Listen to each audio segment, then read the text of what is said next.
A ver, hoy vamos a meternos de lleno en uno de los pasajes, más polémicos y debatidos de toda la Biblia. Mateo 24. Seguro que te suena. Es ese capítulo que parece hablar del mismísimo fin del mundo. Pero, ¿y si te dijera que a lo mejor lo hemos estado entendiendo mal todo este tiempo? Y ojo que estas son palabras del mismísimo Jesús. Y a ver, seamos sinceros, suena a que el universo se va a acabar, literalmente. El sol se apaga, la luna desaparece. Es una imagen de colapso total que la verdad ha fascinado y aterrorizado a la gente por siglos. Pero aquí viene lo interesante. ¿Y si no va de eso? La interpretación que vamos a explorar hoy es bastante atrevida. Nos pregunta, ¿y si hemos estado leyendo este mapa del revés? ¿Y si el verdadero mensaje no es sobre el futuro lejano, sino sobre algo muy, muy concreto que pasó en la época en que se escribió? Ok, empecemos por lo más conocido. Hablemos de esas señales en los cielos. Cuando la gente lee esto, casi siempre piensa en una cosa: eventos astronómicos, literales. Y aquí tenemos básicamente dos caminos. Por un lado, la interpretación literal. Estamos hablando de eclipses de verdad, lunas de sangre, lluvias de meteoritos, el paquete completo. Pero por otro lado está la interpretación simbólica. Y esta dice que esas imágenes tan potentes en realidad son metáforas de otra cosa. La caída de reyes, el colapso de naciones, un juicio divino a nivel político. Y es en este segundo camino donde nos vamos a meter a fondo. Ok, si seguimos esta idea, la clave para descifrar Mateo 24 no está en un telescopio, sino en los libros de historia y en entender un lenguaje muy, pero que muy especial, un lenguaje que usaban los antiguos profetas. Podríamos llamarlo un código profético. Y este lenguaje apocalíptico es justo eso, un código. No se usa para hablar del fin del planeta, no. Se usa para describir un evento tan bestial, tan trascendental, que para la gente que lo vivió se sentía como el fin de su mundo.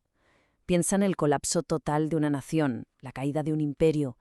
Eso, para ellos, era el apocalipsis. Y lo más interesante es que esto no era nada nuevo. Cuando Jesús usó estas palabras, no se estaba inventando nada. Estaba, de hecho, usando un estilo, una forma de hablar, que sus oyentes conocían perfectamente porque ya la usaban los profetas del Antiguo Testamento. Mira, fíjate en esto.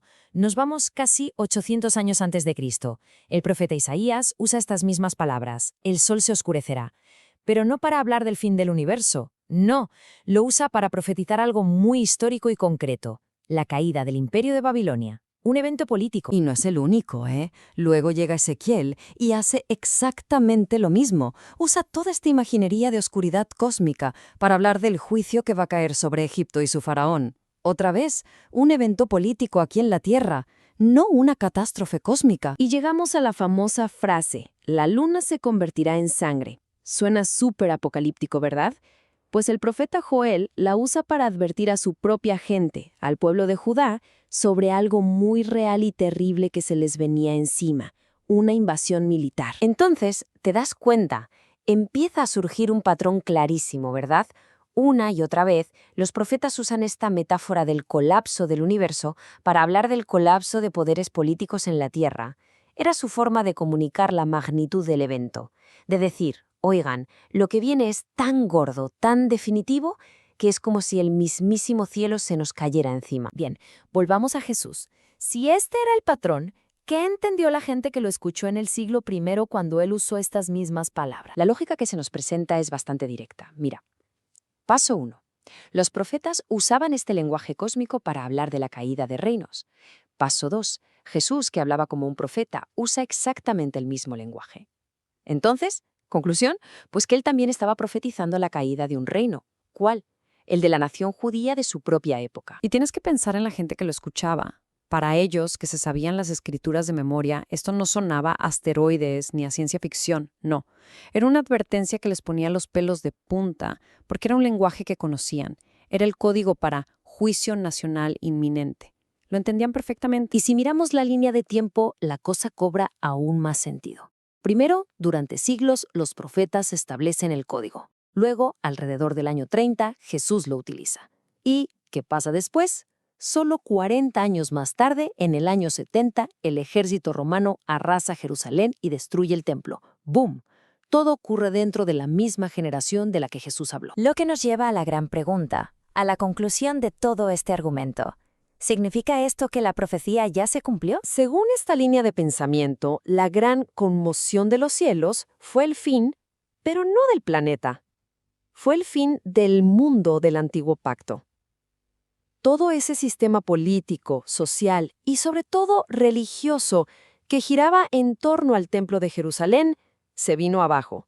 Fue literalmente el fin de su mundo. Así que esa fecha, el año 70 después de Cristo, se convierte en el punto clave, el momento del cumplimiento.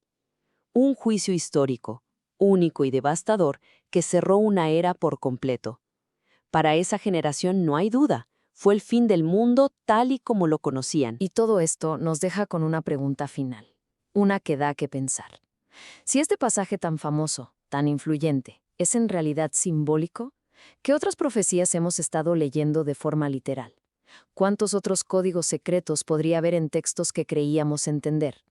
Es una idea potente para seguir explorando. Gracias por acompañarnos.